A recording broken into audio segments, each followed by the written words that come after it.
خصوص صاحبزادہ سائیں محمد سلیم صاحب، سائیں محمد ندیم صاحب، سائیں عابد صاحب اور میرے ساتھ تشریف فرما الحاج راجہ افتخار صاحب افناڑ، صاحبزادہ سید اسد بخاری صاحب و دیگر جملہ معززین علاقہ، حضرات علماء کرام اور جملہ حاضرین، میں سب سے پہلے اللہ تعالیٰ کی بارگاہ میں دعا گو ہوں کہ اللہ رب العزت مائی صاحبہ کے درجات بلند فرمائے اور جملہ لواحقین کو صبر جمیل عطا فرمائے، اور اللہ تعالیٰ ہم سب کی دعائیں ان کے حق میں قبول فرمائے۔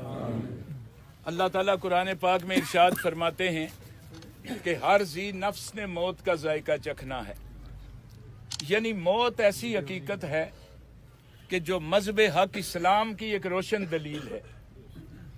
دنیا، منکرین اسلام، مشرکین دنیا نے کوشش کی کہ اس مذہب کو جھٹلایا جائے، لیکن آج تک کسی مائی کے لال کی یہ جرت نہیں ہوئی کہ وہ اسلام کو جھٹلا سکے، اس لیے کہ اسلام نے موت کا جو تصور پیش کیا ہے وہ یہ ہے کہ کل نفس ذائقۃ الموت۔ دنیا ترقی کے آسمانوں تک پہنچ چکی ہے، لیکن کوئی مائی کا لال موت کا توڑ پیدا نہیں کر سکا۔ پتہ یہ چلا کہ زندگی اور موت کے فیصلے پروردگار کے ہاتھ میں ہیں۔ مل کر کہیں گے سبحان اللہ۔ یہ اللہ کی شان ہے کہ زندگی اور موت دست قدرت میں ہے۔ اللہ جب چاہتا ہے زندگی عطا کرتا ہے اور جب چاہتا ہے موت عطا کرتا ہے، کسی کی جرت نہیں کہ اس کا انکار کر سکے۔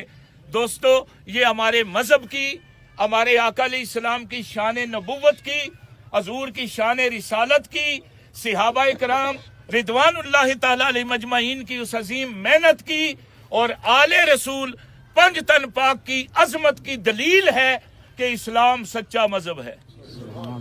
ہمارا رب بھی سچا ہے، ہمارے آقا بھی سچے ہیں، یہ دین بھی سچا ہے۔ فرمایا کیا کل نفس ذائقۃ الموت، ہر ذی نفس نے موت کا ذائقہ چکھنا ہے، لیکن انداز اپنا اپنا ہے۔ یہی موت جب کافر پہ آتی ہے تو یہ عذاب بن جاتی ہے، اور جب مومن پہ آ جائے یا مومنہ پہ آ جائے تو پھر یار کا وصال بن جاتی ہے۔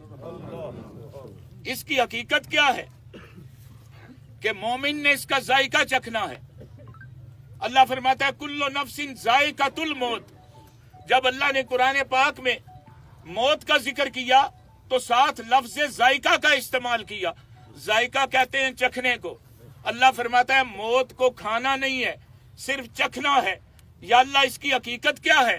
فرمایا موت کا ذائقہ چکھ کر قبر میں آنا تیرا کام ہے، محبوب کا دیدار عطا کرنا میرا کام ہے۔